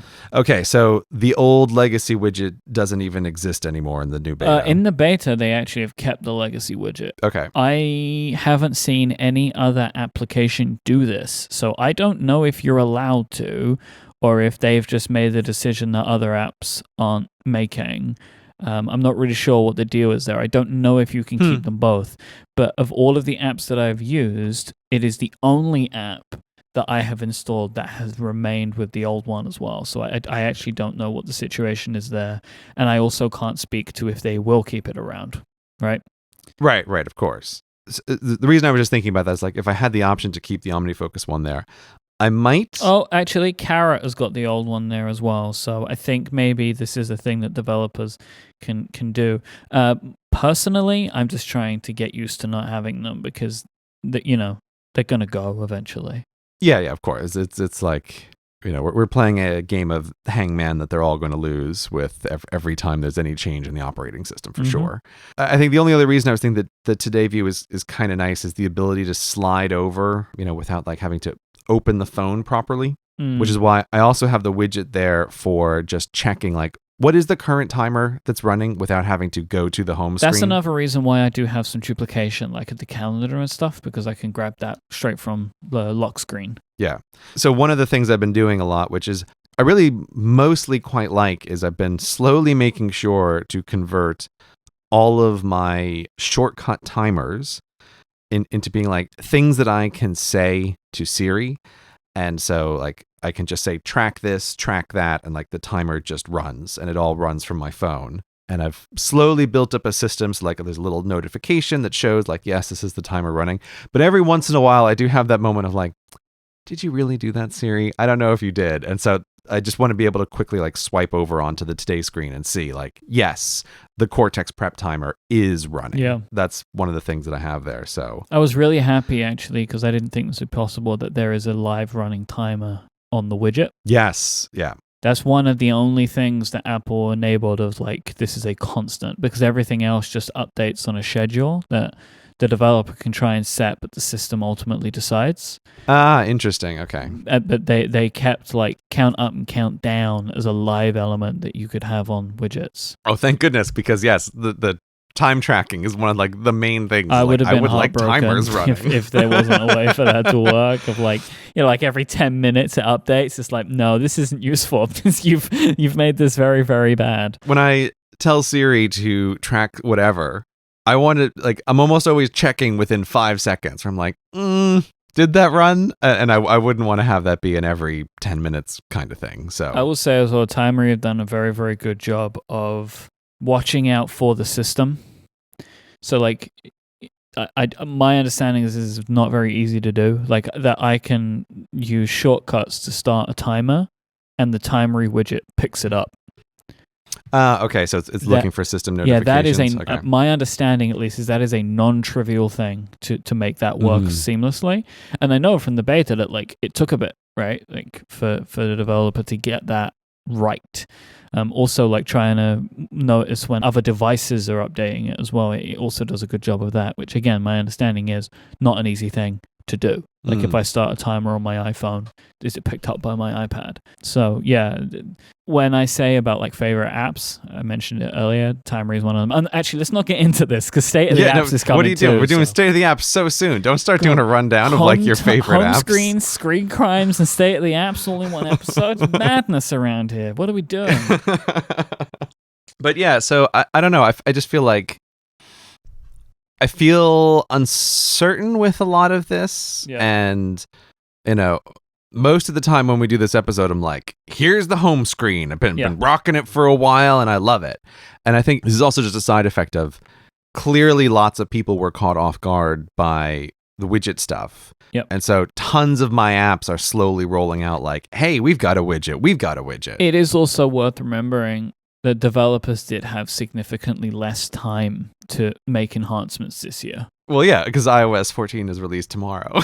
Which is my favorite thing I've seen in an Apple keynote in a really long time. I literally laughed out loud. I was like, Tim, you crazy maniac. Fuck all of you. You complain over the summer? Yeah, I loved it because it was also like, oh, hey, just FYI, iOS 14 tomorrow. Bye. And he walked off stage. I was like, that's amazing. People will remember this in the development community for 20 years. Yeah, this is one of those things that will always be brought up. You remember that time on iOS 14 we had less than 24 hours notice?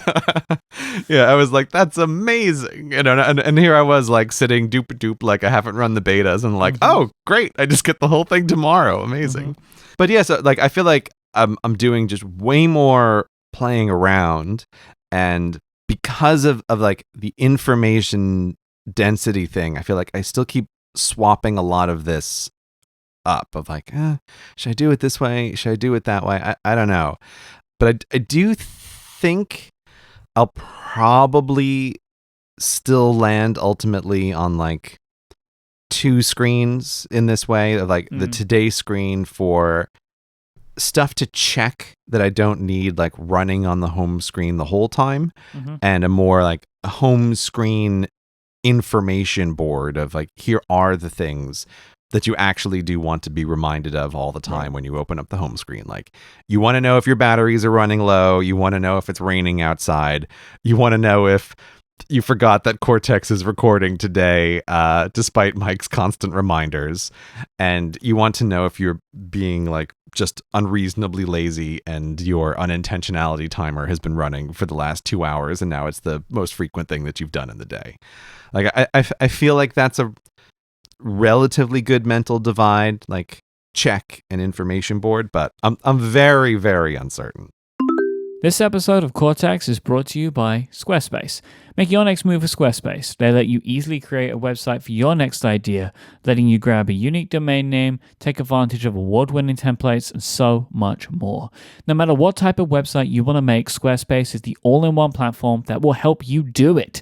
There's nothing to install or patch or upgrade. They take care of all of that stuff so you don't have to. Squarespace have got you covered at every turn, including with 24/7 customer support. Their customer support is so good, it's award-winning. If you need help, they got your back. You can quickly and easily register a domain name with Squarespace. You can really customize their beautiful templates to help you show off your great ideas, and you can have all the functionality you're looking for. If you want to have a blog, you can do that. Maybe you want a site for an event, a site for a business. So easy to do. They have so much functionality you can just plug into the site. They even have the ability for you to send out email campaigns now. And hey, if you want to start an online store to sell that physical or digital good that you've been making, Squarespace has all those tools too. I have been using Squarespace for over a decade. It's where I go when I want to start a website, and it's where you should go too. You can try it out right now with no credit card required. You can just go to squarespace.com/Cortex, sign up, you can build your entire website, and then when you're ready to launch it to the world, you sign up for one of their plans. They start at just $12 a month, but you can get 10% off your first purchase of a website or domain and show your support for Cortex when you go to squarespace.com/Cortex and use the code Cortex to get that 10% off. That once again, that is squarespace.com/Cortex and the code Cortex for 10% off your first purchase. Our thanks to Squarespace for their continued support of this show and Relay FM. Squarespace, make your next move, make your next website. New iPhone time, kind of. kind of. What do you mean? What do you mean, kind of? Well, we know about them, but it's mid-October, and depending on the phone delay. that you want, it's like over a month until you can get it. Right. But this is notable, I guess, for multiple reasons, really. There are now 4 iPhones in 3 different sizes. Depending on the phone that you want, I guess you get some different features, but it's mostly the same. They all have OLED screens now. They all have a new design, which is flat sides as the design. Can we just pause right there and say, please, Apple, these round edges, let's never do this again. I think you're good for a while, at least, right? Because they've clearly decided this is the route, right? And I think when Apple makes a decision like this, which is like, well, now they have 3 different product lines that have this flat edge design. We have the iPad Pro, the new iPad Air, and now all the iPhones. Mm-hmm. The rumor is the iMac is going to look like this too. I think you're good for a while with flat edges, honestly. Yeah, I hope so. Like, I am with you on this, but I just always worry that 4 years from now, they'll be like, it would be cool to have a phone with round edges, and be like, guys, no, we've done this before. These soap phones are terrible ideas. When I saw that they had the flat edges, I was like, oh, thank the Lord in heaven above. Like, I have a phone that I can hold with my monkey paw. Like, yeah, a flat edge. Don't give me the round edges. Like, round edges from, 6 onward was just awful, and I hated them every year. And they made cases mandatory, and now it feels like, oh, it's a phone I can hold it with my hands without having to have a case on it. So I'm thrilled about the flat edges. Like, I could not be. This is one of my favorite features. So, like, top 3 flat edges. Well, we'll see. I mean, like, we haven't held them yet, right? Like, we don't know what they're gonna. I mean, like, my assumption is they'll feel good to hold, but again, like, the sizing of them is different, right? Yeah. They were flat edges when these phones could very easily fit in one hand, and most of these phones, I think, all except one of them doesn't really anymore, right? And even the smallest one is bigger than the phones were back then. I understand, but unless they're making the sides out of a frictionless material, I can't conceive of any way that the flat edges aren't going to be easier to grip, to pick up, less droppable, or even just little things like, oh, hey, you know what's nice? Sometimes being able to set your phone on an edge to take a picture when you walk away, right? Like, couldn't do it with those round edges, like, flamp all over the phone would go. So 3 thumbs up to flat edges from me. That's my rating. Back to the old gray rating scale there. New colors. So in the Pro line, we have blue and gold, and there is red, blue, black, white, and green in the regular line. Better cameras across the board. I will say that the camera stuff is tad confusing. Essentially, there are improvements for all of the phones, but depending on which phone you want, you may get more or less improvements. Yeah, I also feel like Apple intentionally a little bit seemed to obfuscate some of the in their original presentation. Yeah. Was very unclear about which phones have which features. And I went back later and I was watching their little summary of the iPhone thing. And I had to screenshot the 2 seconds where they actually show you what the real differences are. To be like, okay, let me really compare this. Because your comparison page on your website is worthless for all the information that I actually want to know about what's the difference between the lenses and the sensors and everything else. So I feel like there was a little bit of don't look too closely at this. Yeah, it's definitely tricky to nail down some of the camera stuff. Like, what I know is that the Pro Max has a vastly better camera because they detailed that way more. Mm-hmm. And it seems like for the other cameras, there are improvements, I think mostly in the regular lens, right? Like what's called the wide lens, but it's the regular lens. Why they call it a wide lens is maddening. The normal lens. Yeah, I hate that. Yeah, and there's software improvements, right? So like night mode can be done on any lens now and stuff like that. But the Pro Max gets LiDAR, which apparently helps with focusing in low light and enables portrait mode in night mode. Mm-hmm. But it also has more zoom on the telephoto. It goes to 2.5. It has a better main camera with a much larger sensor, which will make better low light, and basically means indoor photography is better.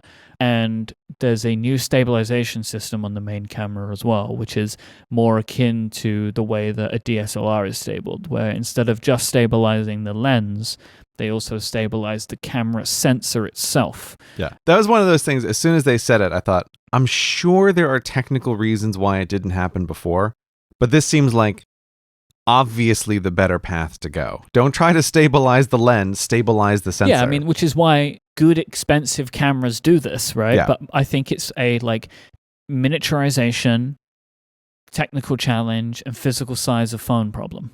Yeah. Because this is the biggest iPhone ever made. The screen is massive in the Pro Max, but it's not physically that much larger than the Pro Max it replaces, but it's a little bit larger. But the screen is larger. They made the borders smaller. I will say these phones, I think, all look fantastic. Like the visuals of them look fantastic. I am very into the gold. I was going to ask if you have a color preference here. I thought I was going to be all in on blue. Mm-hmm. But when they showed the gold stainless steel rails, I was like, oh no, that's the one for me. Wait, gold stainless steel rails? What do you mean the rails? Yeah, so you know the outside of the phone. Yeah. Right? They color match it to the phone. That you Oh, okay. I see what you mean. Yeah, that does look pretty good. The gold stainless steel, I think, looks fantastic. So gold is going to be what I'm going for. Obviously, I'm going for the larger phone. Yeah, I was going to say, there's no way you're not going for the iPhone Pro Max. Pro one, Max. right? Like, for yeah, sure. I mean, I was like wondering. I was like, oh, I'll see what they've got, right? Like maybe I'll change. Who knows, right? Mm-hmm. Because I was, and I remain a little bit concerned about the screen continuing to get bigger, right? Like it's not a lot bigger, but it is bigger, and I think that maybe the current phone is like the maximum at which it feels even remotely comfortable to use in one hand. And like that phone continuing to get bigger at now 6.7 inches diagonally might be like, I think we've passed the point, right, where it's comfortable to use. But they have done for the Pro Max what they did for the original Plus phones in that they have made that phone tangibly better in one of the most important ways an iPhone can get better, which is the camera. Yeah. And I'm really pleased about that because I think that's what this phone deserves. It is the most expensive. It is the most inconvenient because it's so physically large. Continue to make that worth my while outside of screen and battery life improvements, right? Like put more cool technology in this thing. And I am super excited to try out these cameras. Yeah, when I was just looking around, like, I could see just tons of people complaining about like, oh, the bigger phone has the better camera.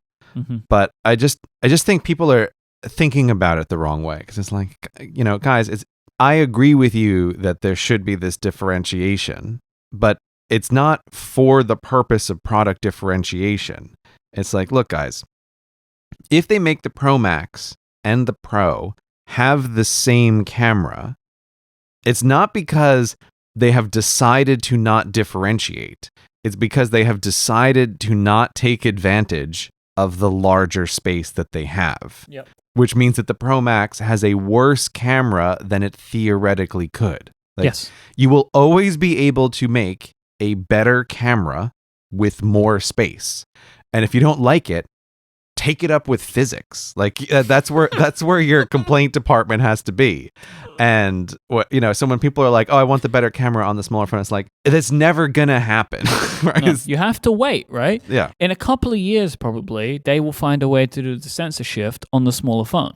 Yeah. Because again, it's like the reason they've been able to do it now is because they can make the technology small enough. Give them enough time at enough scale, Apple will work out how to shrink it down. History has shown this. They do these wild things and they end up making the cameras way better again. But I agree. I am super pleased that they are once again taking advantage of the canvas that they have in the phone being massive. Using that physical size to the advantage of the phone. Like you can fit more in the case, do more with it. So what are you leaning towards? Because for me, like I was like, I thought that you might want the better camera, but I could also imagine you being intrigued by the Mini. Oh, Myke. I have never been more torn I knew it. in my whole life of iPhone buying. No exaggeration. I am genuinely finding this a gut-wrenching decision. Like, I can't decide. Yeah. And I keep going between all three phones. And so it's like, God, do I love the idea of the 12 mini, right? I love it. Actually, I really love the blue on the 12 mini. I actually think the blue on the mini is nicer than the blue on the Pro. Yeah, it is the only time I have found myself really pulled to buy a phone that is not black.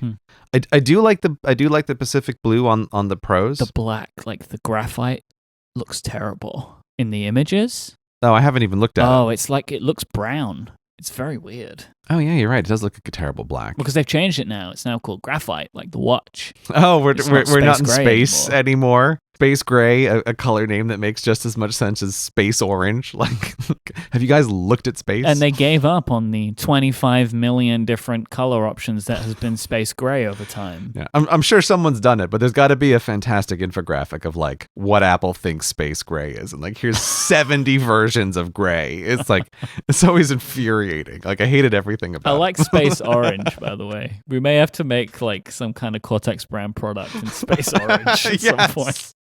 Let's do it. Let's do it for sure. But yeah, so the mini, the blue, I think it looks fantastic. And I've always been pulled by the smaller phones. I just really like the idea of the smaller phone. But so then here's where I was like, I was really looking at the camera differences and having done some professional photography in the past. Look at me. Just like trying to look at the actual specs of it. Like, okay, this is what this means and blah, blah. Like the differences in the Pro Max are very significant. Like the sensor size thing is huge. Sensor size doesn't just matter in low light. Like it matters for every image you take.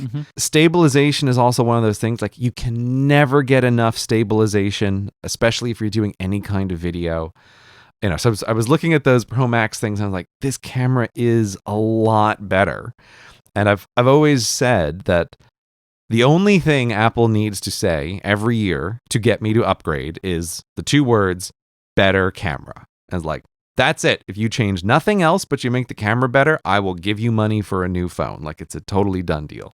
But goddamn, I feel like I know I will be unhappy with the size of that phone. Yeah. I didn't like the size of the Max before. It's like I could tolerate it, but I always found it annoying. And the Pro Max is not a lot bigger, but being a little bigger is like, ugh, I don't love it. Yeah, I don't know if you know this, and I'm not going to make it any easier for you in telling you this, but the 12 mini is smaller than the iPhone SE, the current SE. Oh, God fucking damn it. Like, okay, that's infuriating. This is also, I have never more wanted to see the phones in person, right? But also, like, if there's any place that is like crawling with people in central London, is like, I am not going into an Apple store in central freaking London. Like, that is not happening. So, yeah, like, I'm totally drawn towards the mini. Like, that is the phone, the blue mini is the phone I want to buy. There is no question about that. However, there's two problems. One is a possible problem and one is an actual problem. The possible problem is Apple's really poor track record of keeping the small phone updated frequently. You are not going to have a problem with this.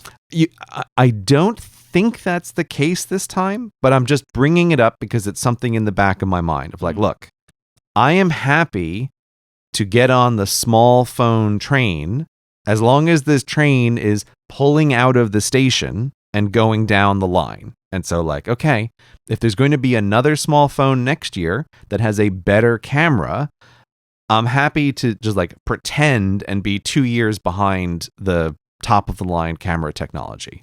Like I would totally do that. But they don't have a great track record. I agree. I suspect they're going to sell a lot of these iPhone minis. Like, I think this is good. They're going to sell a bazillion of these. Yeah, it could potentially be the best-selling model. Yeah, I think that's very possible. So that's why I say that is a theoretical problem. The one that really puts a dagger straight through my heart is that the second lens is the super wide angle lens. It's not the telephoto lens. Yeah. And that is brutal. Like, that is so brutal. And that's the one that's really hard to get past, because I use the wide angle, the super wide angle. Occasionally it's nice to have, but I could totally do without it.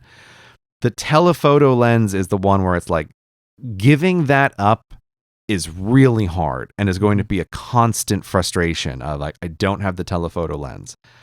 I get why they did it, because in the computational photography stuff, I can easily understand how the super wide is the lens to have if you're combining information from the two lenses. Like, that perfectly makes sense. I get it. And also, you can fake a zoom. Yeah.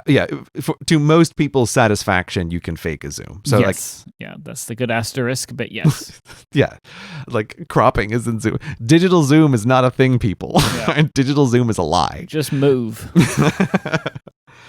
So that is the part that just kills me. Like, it really kills me, is the lack of the telephoto lens. And so then I think, well, why don't I just go with the 12 Pro? It's like the camera is better than my current camera. Not like amazingly better, but it is better. But then here's the problem, Myke. iPhone 12 Pro is the iPhone of compromise. And you know what the thing about compromise is? Everybody's unhappy. Or you, if you're an individual, you're unhappy in both directions. So I know if I get the iPhone 12 Pro, I'm going to both think, this phone could be smaller. And it could have a better camera, right? Like, yeah, the middle one is not the right one, because you're right. You're not benefiting from either of the things, which is even making you question which phone to get anyway.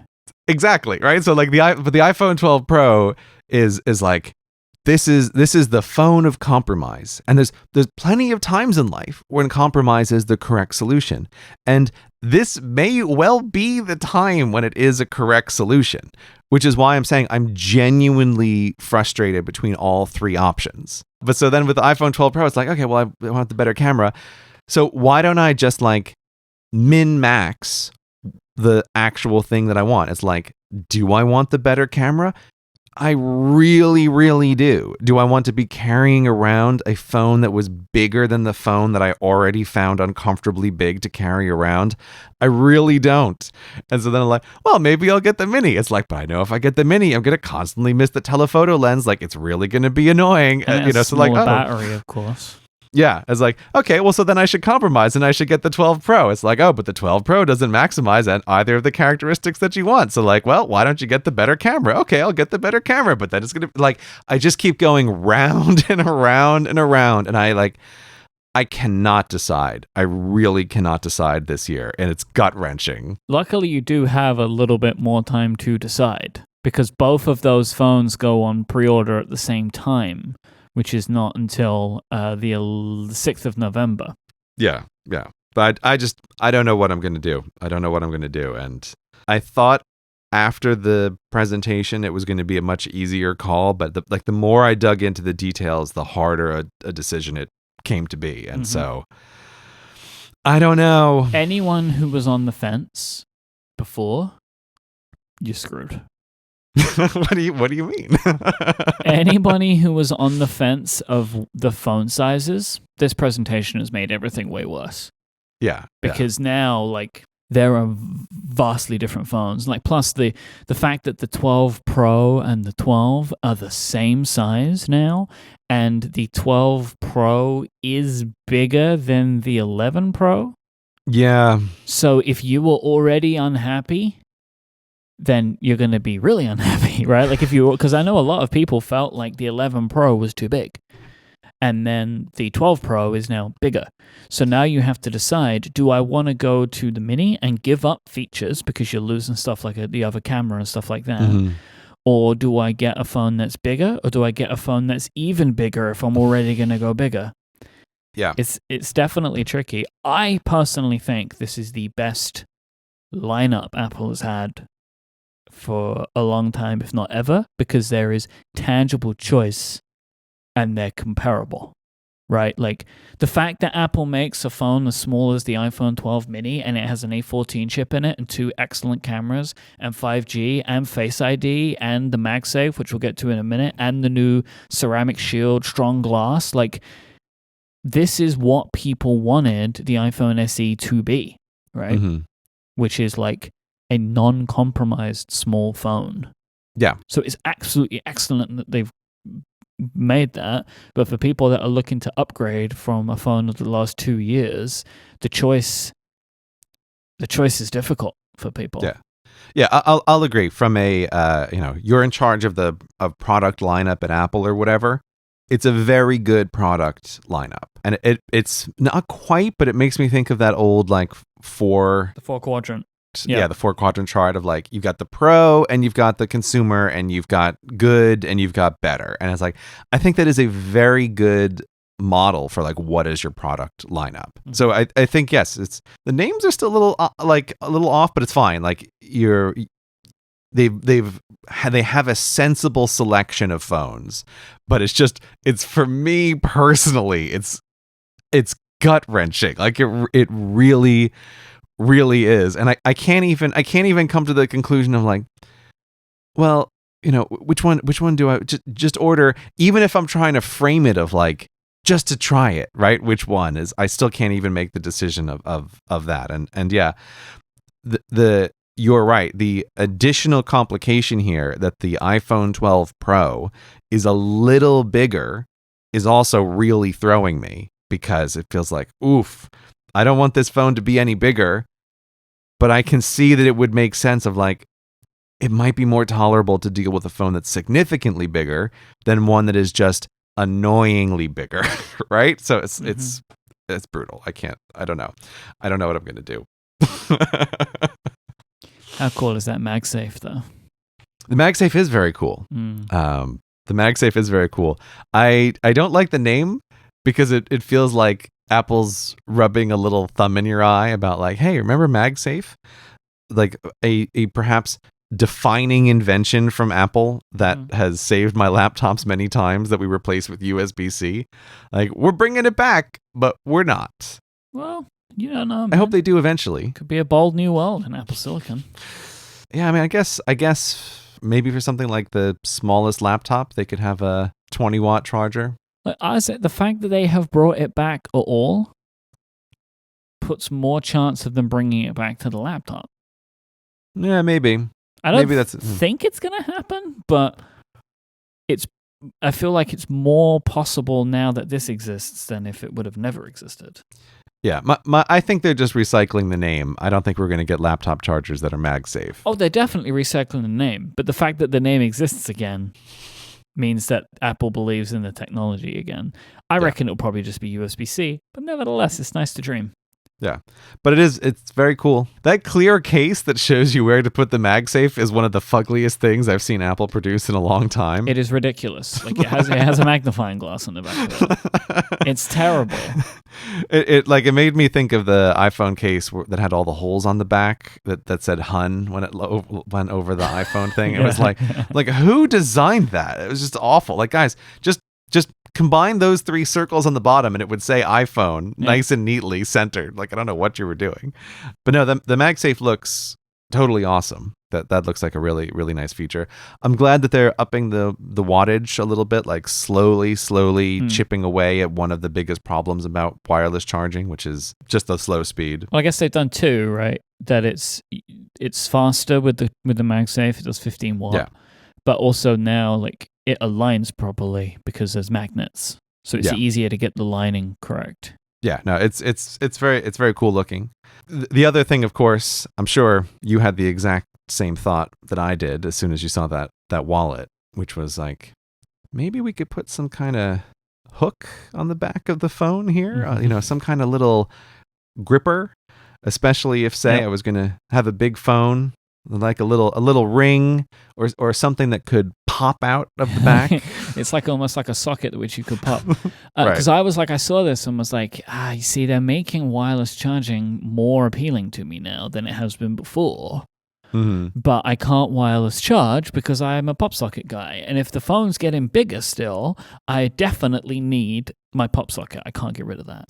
And then PopSocket did announce after the event that they will have Magsafe compatible pop sockets. When that's going to happen, I don't know. I reckon we'll be like 6 months away from that. But I like the idea of this as a possibility in the future still, though. That like, and I think a lot of questions like, how strong is the magnet? Is it actually going to hold? Right? Like that's what I'm not sure of. I mean, I assume it's strong enough, but I don't know how strong. So yeah, I'm keen to see what will happen there. But this MagSafe thing is clever. I'm genuinely pleased that Apple have opened it up for third parties to make products. That it's not just a thing that they make. You know, obviously you have to, I'm sure, go through some kind of certification with them or whatever, blah, blah, blah. But, you know, I think it's cool that there will be other options. And I think as a wireless charging thing, this is much better than what Apple had done previously.